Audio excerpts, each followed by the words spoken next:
ನಮ್ಮ ಪಕ್ಷದ ಶಾಸಕಾಂಗ ಸಭೆಯನ್ನು ನಾಳೆ ಕರೆಯಲಾಗಿದೆ.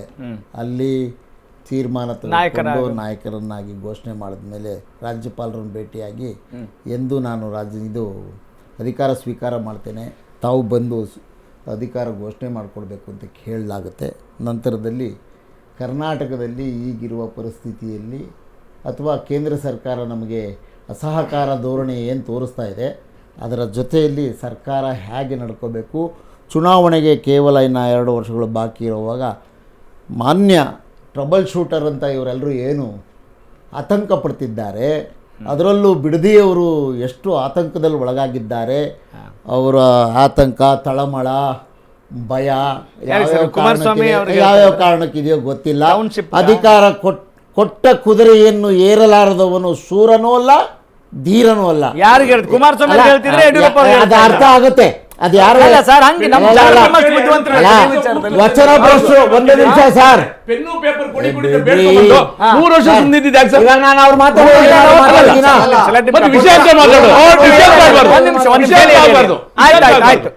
ಕುಮಾರಸ್ವಾಮಿ ಅವರ ಯಡಿಯೂರಪ್ಪ ಅವರನ್ನು ಕೇಳಿದೆ ನಾನು, ನೀವು ಉತ್ತರ ಕೊಡ್ಲಿಲ್ಲ. ಕುದುರೆಯನ್ನು ಏರಲಾರ ಸೂರನೂ ಅಲ್ಲ, ಅದು ಯಾರು ಸಿದ್ದರಾಮಯ್ಯನವರ? ಬಿಡ್ರಿ, ನಾನು ಸಿದ್ದರಾಮಯ್ಯನ್ರಿ ಆತ ಎಂತ ಬುದ್ಧನಂತ ತ್ಯಾಗ ಬುದ್ಧನಂತ ತ್ಯಾಗಮಯ ಅನ್ನೋದು ನಮ್ಗೆ ಗೊತ್ತಿದೆ. ನಿಮಗೆ ಬರೀ ಬಾಯ್ ನಿಮ್ಗೆ ಯಾರು ಹೇಳ್ರಿ ಸರ್? ಅಧಿಕಾರ ಬೇರೆ ಪಕ್ಷದಿಂದ ಬಂದು 8 ವರ್ಷ ಅಧಿಕಾರವನ್ನು ಮಾಡಿ. Please allow him to talk. ಸರಿ, ಓಕೆ. ವಚನ ಭ್ರಷ್ಟ ಅಂತ ಯಾರು ಅನ್ಸ್ಕೊಂಡ್ರು ಅವ್ರಿಗೆ ಆದ್ರೂ ಆತಂಕ ಶುರುವಾಗಿದೆ. ಹೌದಾ? ಡಿ ಕೆ ಆಮೇಲೆ ಶಿವಕುಮಾರ್ ವಚನ ಭ್ರಷ್ಟ ಅಂತ ಯಾರು ಹೇಳ್ಕೊಂಡು ತಿರುಗಿದ್ರು ಅವ್ರಿಗೂ ಅರ್ಥ ಆಗಿದೆ. ಒಬ್ಬ ಮನುಷ್ಯ ಮುಖ್ಯಮಂತ್ರಿ ಆಗಿದ್ದವನು ಯಾವ ರೀತಿ ನಡ್ಕೋಬೇಕು ಅನ್ನೋದನ್ನ ಸಿದ್ದರಾಮಯ್ಯನಂತವ್ರನ್ನ ನೋಡಿ ಕಲಿಬೇಕಾಗಿತ್ತು ಅಂತ ಗೊತ್ತಾಗಿದೆ. BSY ಅವರು ರೈತರ ಮೇಲೆ ಪ್ರಮಾಣ ವಚನ ಮಾಡಿಬಿಟ್ಟು ಅಧಿಕಾರ ನಡೆಸಿದ್ರು ಅಂತ ಹೇಳಿದ್ರು. ಗೋಲಿಬಾರ್ ಮಾಡಿ ಗುಂಡೊಡೆದು 2 ರೈತರು ಸಾಯಿಸಿದ್ ಮರ್ತ್ಬಿಟ್ಟವ್ರು. ಈ ಸರ್ಕಾರದಲ್ಲಿ 217 ಜನ ರೈತರು ಆತ್ಮಹತ್ಯೆ ಮಾಡ್ಕೊಂಡಿದ್ದಾರೆ.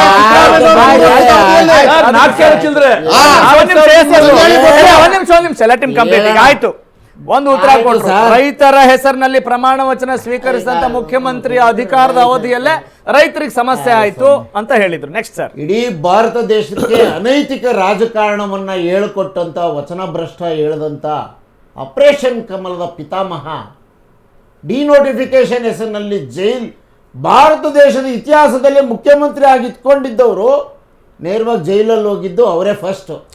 ಆ ನಂತರದಲ್ಲೇ ಬೇರೆಯವರು, ಅದು ಆಮೇಲೆ ಬೇಕಾಗಿಲ್ದಿರೋ ವಿಷಯ ಈಗ. ಆಯ್ತಾ?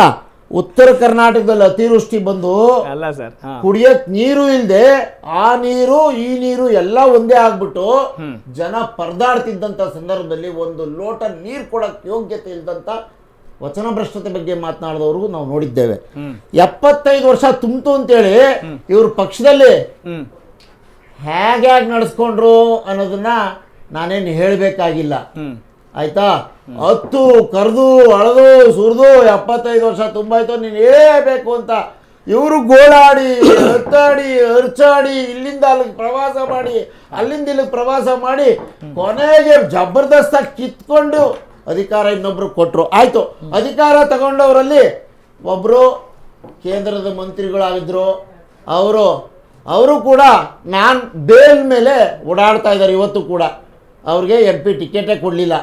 ಮತ್ತೊಬ್ರು ಮುಖ್ಯಮಂತ್ರಿ ಆಗಿದ್ದವರು ನನಗೆ BJP ಪಕ್ಷ ಅನ್ಯಾಯ ಮಾಡಿಬಿಡ್ತು ಅಂತೇಳಿ ನಮ್ಮ ಪಕ್ಷಕ್ಕೂ ಬಂದು ಹೋಗೋದನ್ನು ನೋಡಿದ್ದೇವೆ.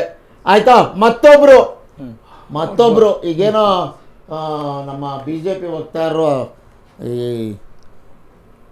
ಮೀಸಲಾತಿ ವಿಚಾರದ ಮಾತಾಡಿದ್ರು. ಮೀಸಲಾತಿ ಅನ್ಯಾಯ ಮಾಡಿದವರು ಇನ್ನೊಬ್ರು ಮುಖ್ಯಮಂತ್ರಿಗಳಾಗಿದ್ದವರು ಗೊತ್ತೇ ಇದೆ. ಆಮೇಲೆ ಇವರಿಂದ BJP ಇವರಿಂದ ವಚನ ಭ್ರಷ್ಟರಾದವರು ಅವರು, ವಚನ ಭ್ರಷ್ಟತೆ ಹೇಳಿದವರು ಇವರು. ಇಬ್ರು ಕೂಡ ಅಣ್ಣ ತಮ್ಮಂದಿರು ಪಕ್ಕದಲ್ಲಿ ಕೂತ್ಕೊಂಡು ಒಂದೇ ಪಕ್ಷದಲ್ಲಿ ಸೇರ್ಕೊಂಡು ಇವರೇ ನಮ್ಮ ನಾಯಕ ವಚನ ಭ್ರಷ್ಟನಲ್ಲ, ತ್ಯಾಗಮಯಿ, ಮತ್ತೆ ಯುವ ಪೀಳಿಗೆಗೆ ಮಾರ್ಗದರ್ಶಿ, ಆದರ್ಶ. ಮತ್ತೆ ಯಾವುದೇ ಸಮಾಜದಲ್ಲಿ ಸಾಮಾಜಿಕ ಹಿನ್ನೆಲೆಯಲ್ಲಿ ಹೋರಾಟಗಾರನಾಗಿ ಬಂದು ಸಮಾಜವಾದದ ಅರ್ಥಪೂರ್ಣವಾಗಿ ಯಶಸ್ವಿಗೊಳಿಸಿದಂಥ ನಾಯಕ ಸಿದ್ದರಾಮಯ್ಯ. ಅದನ್ನು ಮುಂದುವರಿಸುವ ನಿಟ್ಟಿನಲ್ಲಿ ಮಾನ್ಯ ಡಿ ಕೆ ಶಿವಕುಮಾರ್ ಅವರು ಖಡಾಖಂಡಿತವಾಗಿ ಕರ್ನಾಟಕದಲ್ಲಿ 2ನೇ ಸಾಲಿನಲ್ಲಿ ಇದ್ದಾರೆ ಮತ್ತು ಅವರು ಅಧಿಕಾರ ಸ್ವೀಕಾರ ಕರ್ನಾಟಕದ ಜನತೆ ಏನೇನು ಅನ್ಕೊಂಡಿದಾರೋ ಅದಷ್ಟನ್ನು ಕೂಡ ಇನ್ನುಳಿದಂತ ಅಧಿಕಾರದ ಅವಧಿಯಲ್ಲಿ ಕಾಂಗ್ರೆಸ್ ಜನರ ಪರವಾಗಿರುತ್ತೆ ಅಂತ ನೋಟಿಫಿಕೇಶನ್ ಸಾಯಿ ಮಿನರಲ್ಸ್ ಕೇಸಲ್ಲಿ ಸಿಕ್ಕಾಕೊಂಡು ಅವ್ರ ಬಾಮ ಇದಂಗೆ 1 ಎಕರೆ 11 ಕುಂಟೆ ಡಿ ಕೆ ಶಿವಕುಮಾರ್ ಅವರು ಮುಖ್ಯಮಂತ್ರಿಯಾಗಿ ಪದಗ್ರಹಣ ಮಾಡ್ತಾರೆ ಅಂತ ಹೇಳಿದ ತಕ್ಷಣ ಗಾಡ್ ಇಟ್ ಮುಖ್ಯಮಂತ್ರಿಯಾಗಿ ಡಿ ಕೆ ಶಿವಕುಮಾರ್ ಅವರು ಪದಗ್ರಹಣ ಮಾಡ್ತಿದ್ದಾರೆ ಅಂದ ತಕ್ಷಣ ಕುಮಾರಸ್ವಾಮಿ ಅವರಿಗಾಗ್ಲಿ ಬಿಜೆಪಿ ಅವರಿಗಾಗ್ಲಿ ಇಲ್ಲಿ ನಡುಕ ಶುರುವಾಗಿದೆ ಅನ್ನೋ ಮಾತನ್ನು ಅವ್ರು ಹೇಳ್ತಾ ಇದ್ದಾರೆ. Whether it is true or not,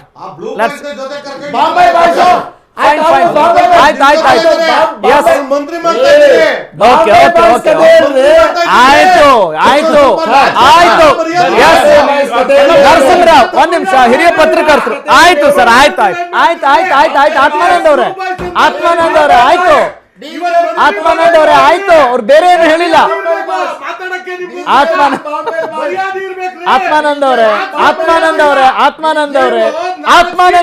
ಆಯ್ತು, ಆತ್ಮಾನಂದ್ ಅವರೇ ಲೆಟ್ಸ್ ವೆಲ್ಕಮ್. ಒಂದ್ ನಿಮಿಷ ಸಾಕು ಕುಮಾರ್ ಅವರೇ ಸಾಕು.